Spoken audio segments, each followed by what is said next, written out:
Selamat datang kembali di pembahasan mendalam kita. Hari ini kita mau lihat lebih dekat nih, satu sumber yang Anda kasih. Ini transkrip wawancara dari YouTube Malam Mencekam. Ceritanya tentang Teh Desi, pengalamannya mati suri di tahun 2005. Luar biasa katanya. Mari kita coba gali inti perjalanannya ini. Betul, kita fokus ke detail ceritanya TDC ini dan juga interpretasi yang ada di sumber itu ya. Ini kan kesaksian pribadi menyentuh banget soal batas hidup mati. Dan katanya sih ada pelajaran yang bisa diambil. Oke deh, kita mulai bedah ya. Sumber ini cerita, Teh Desi itu kena serangan jantung mendadak. Terus koma, hampir 3 hari katanya. Nah, di situ mulainya. Dia tuh merasa kayak bangun, tapi gelap banget. Gelap total. Terus dingin, dinginnya nusuk gitu.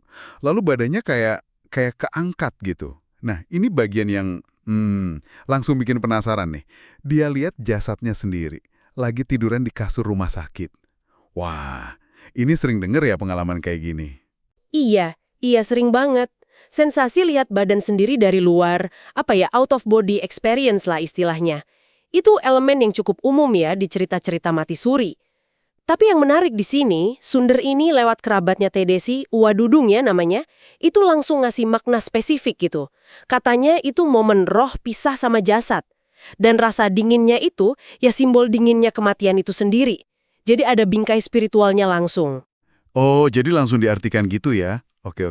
Terus, habis itu dia di mana? Katanya di tempat gelap lagi. Terus ada gerbang cahaya putih terang, bentuknya U. Tapi ujung atasnya nggak kelihatan.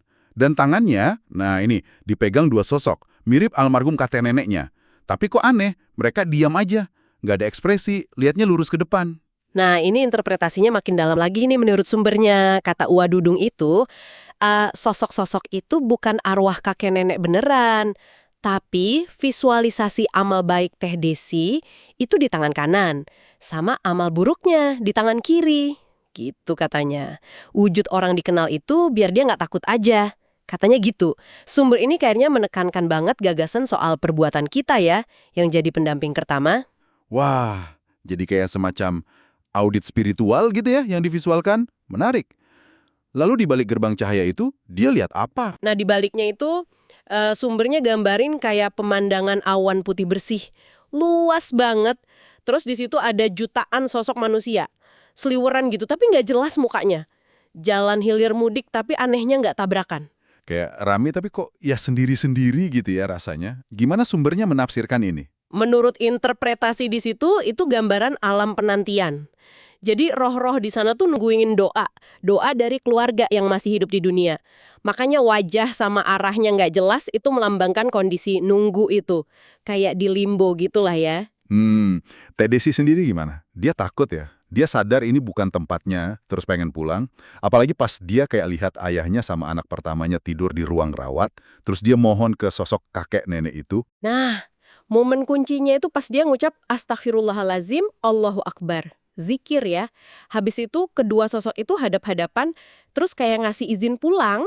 Sumbernya bahkan nyantumin kalimatnya pakai bahasa Sunda ya. Jung atu bilih bade uih mah. Intinya ya silahkan kalau mau pulang.